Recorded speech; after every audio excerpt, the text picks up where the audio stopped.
This episode is sponsored by the Hollywood Casino at Charlestown Races in West Virginia. Looking for New Year's Eve plans? Don't miss Hollywood Casino's pre-New Year's Eve party with Purple Experience in the Event Center on Saturday, December 29th. Receive 2 complimentary drinks with each ticket purchased. Details and tickets at HollywoodCasinoCharlestown.com. Must be 21 to enter the casino floor and attend a show. Gambling problem? Call 1-800-GAMBLER.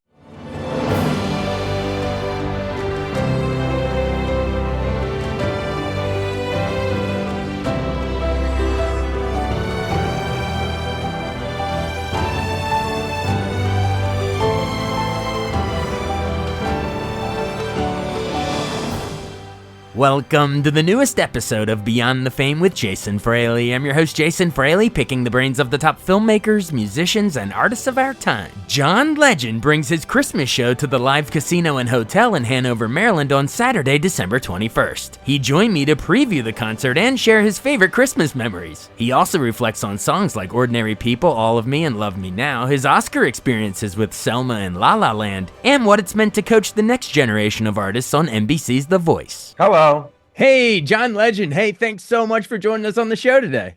Hey, it's great to be here. We are talking with Mr. EGOT himself because a John Legend Christmas tour is coming to the Live Casino and Hotel in Hanover, Maryland on December 21st. I believe we're the last stop of the tour, right? So you saving the best for us, grand finale? Of course here? I am. Always for the DMV. I can't wait to come back. I truly have some of my best shows in that area, and I'm excited to be back. I love playing there. It's going to be awesome. Now, how's it going to work? I guess it's like a 4-piece band with you, I saw, and you'll be performing songs off your 2018 Christmas album, A Legendary Christmas. So are you playing it start to finish or just sort of, plucking out some of your favorites? I'm playing with my band and our backup vocalist. So it'll be, me plus 4 rhythm section and our lovely lady singing vocals. And it's going to be quite a fun experience. We'll definitely be doing songs from Legendary Christmas, also from the deluxe version of the album, which we added a few more cuts to. But I never got to tour with that deluxe version because I've been doing The Voice as a coach for every season lately. Yeah. And so I've never had December free. What's Miles' favorite Christmas carols? That used to be his favorite album, actually. Miles' favorite album. He loved The Legendary Christmas, and he would listen to it all year round. That's great. Now, tease a couple of the songs that we won't spoil the whole set list, but remind us what some of the famous Christmas carols that you're going to be playing. Well, we do What Christmas Means to Me by Stevie Wonder. We do This Christmas by Donny Hathaway. Yeah. We do Silver Bells, My Favorite Things, and I wrote some original Christmas songs, Bring Me Love and You Deserve It All. Plus, we'll do a couple songs from my new children's album, My Favorite Dream. We'll do a few non-Christmas songs just to sprinkle them in there. But mostly it'll be about, celebrating the holidays with folks and bringing people together for a good night. I love it. Now, was Christmas always big for you growing up? Like, I know you have that December 28th birthday. My wife's the same. She's a December 3rd. So she always deals with this. It's like, this is my birthday, and then we wait and do Christmas. Was there like that weird overlap for you growing up? Like, no. Well, when you're after Christmas, between Christmas and New Year's, it's like exactly the worst time. Because everybody's tired from the holidays. Everybody's gotten you a Christmas gift already. So they're like, combine your Christmas and your birthday gift. And then when you're a student, all your friends are gone for winter break.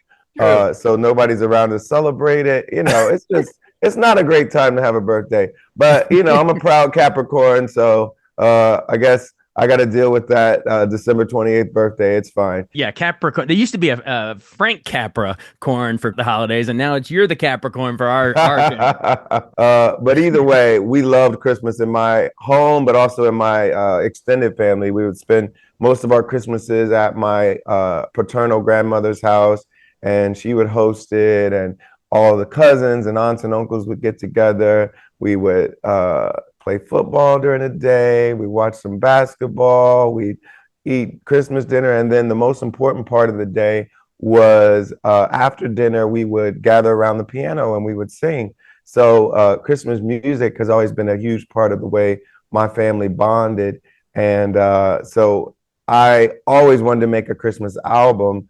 And it really took me back to those days of us singing around the piano as young people with my grandmother and my cousins and aunts and uncles. Yeah, that's great. You're talking about playing the piano as a kid. I think you started at 4 or something, but Yeah.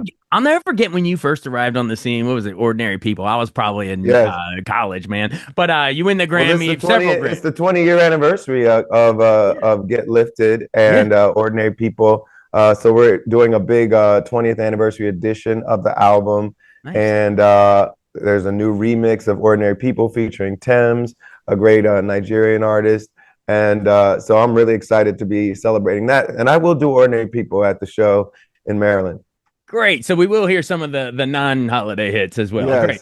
So yes, I guess you won a couple Grammys, including Best New Artist when that came out. Yes. But I think your first #1 was All of Me, right, in 2013. Yeah, I've only had one #1 on the Hot 100, and it was All of Me. And that came, 10 years into my career. Yeah. My first album came out in December of 2004, and All of Me became #1 in the spring of 2014. So that was my one #1. Well, you've had many more #1s in our hearts and our ears, but I wanted to mention that because I know it was a love note to your wife Chrissy Teigen. You guys got married, I think, around that same time. What did you do then versus now? Was it like a declaration new then, and now it's a reminder of your gratitude, longevity? Well, yeah, I will always go back to that moment. And the first time I ever sang it live in front of an audience was at our wedding reception. Oh, so wow. It will always be connected to that moment of us getting married. We just celebrated a big 10th anniversary. We went back last year to exactly where we got married and did a big 10th anniversary celebration last September. And I sang the song again in front of all our family and friends, and we had a huge celebration. And so that song's always going to be connected to my wife, but also to the day we got married. Well, congratulations on the 10th anniversary. That's 11 now. 11 we did now, the big 10 last year. Yeah. Well, that's a big deal, and I love how you've always woven. She's and your daughter Luna. I remember we're both in the music video for "Love Me Now." That's one of your catchiest songs. But does that one stand out to you since it was a family effort? Oh yeah, that one. It's one of my biggest hits in my career, and it was right after Luna was born. That I was putting out that album. I wrote a song for her on that album, Darkness and Light, and Love Me Now was the biggest song from it. And the same guy who shot the video for All of Me, who's also the same guy that introduced me to Chrissy in the first place, Nabil Elderkin, he directed the video for Love Me Now, and that was the first video where Luna was a part of it. Awesome. Well, thanks for indulging me on some of your big, radio hits and stuff that you're going to sprinkle in at your show. But I am first and foremost a huge movie buff, so I have to praise you for Glory. You and Common doing that Oscar-winning tune for Ava DuVernay is one of the greatest filmmakers of all time already in my book. We love her. But the MLK biopic Selma, I guess 10th anniversary of that film now. Lots of anniversaries. But when you and Common sat down to put that together, I mean, there was such hope. It came out in the Obama administration. There was such hope and change back then. So try to drop us back time capsule of where you were in that juxtaposed to kind of now, and if you hear the song now. Well, if you go back to what was happening during that time, there were also a lot of Black Lives Matter protests, Trayvon, but also in the aftermath about Michael Brown being killed in Ferguson, Missouri.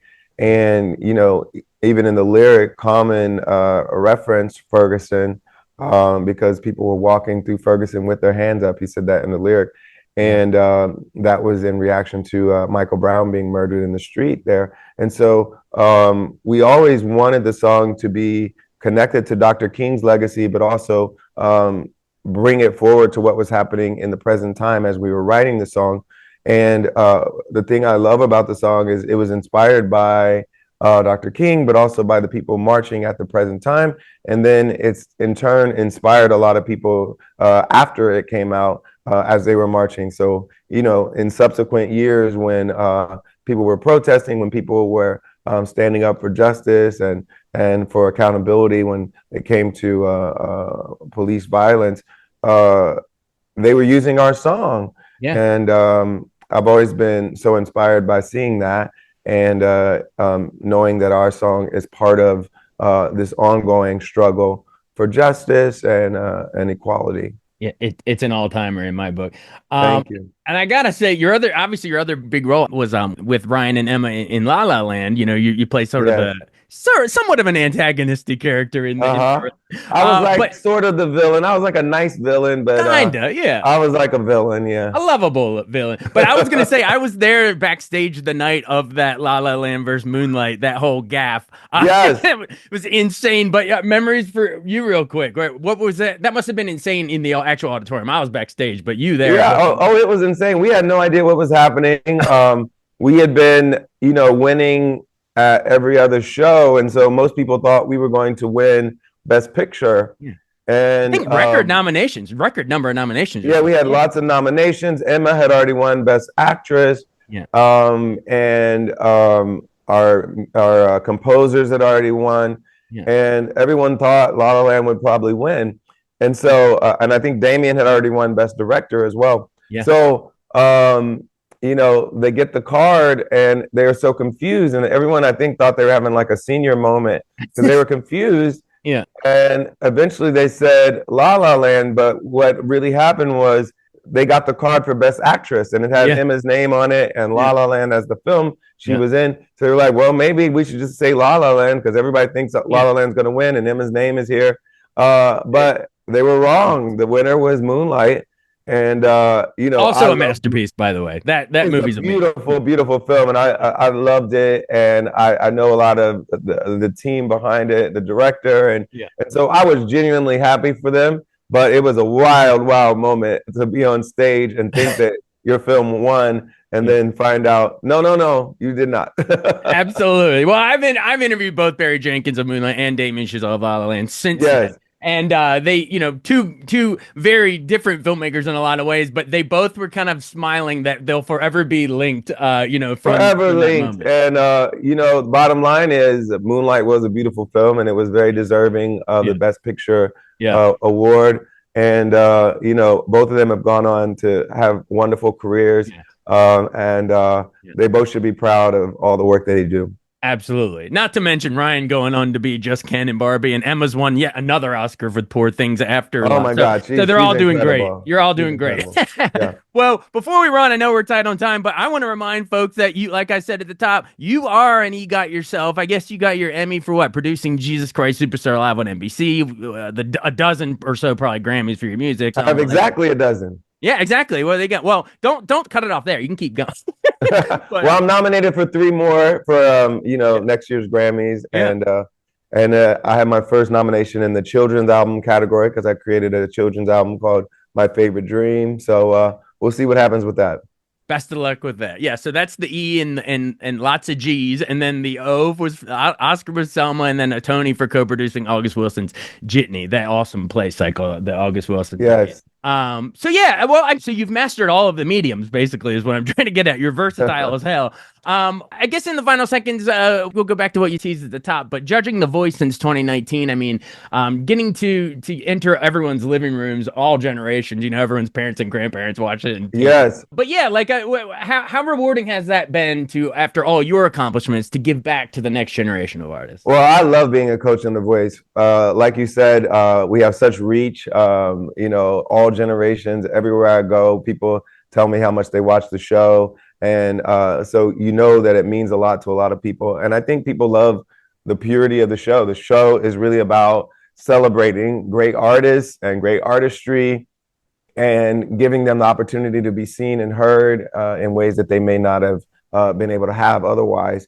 And so I love being on the show. I love working with these artists. They inspire me. They teach me new things. They keep me motivated and inspired and challenged as I'm trying to motivate and inspire and challenge them at the same time. So it's quite a joy for me to do the show, and I'm looking forward to coming back for season 27. I'll be on the air in early February with Kelsey Ballerini and the return of Adam Levine, and Michael Bublé will be back for his second season. So I'm really excited for that, and I'm really grateful to be a part of the show and to have such a wonderful time with these new artists, and also just being in everyone's living rooms, just celebrating music. It's going to be awesome.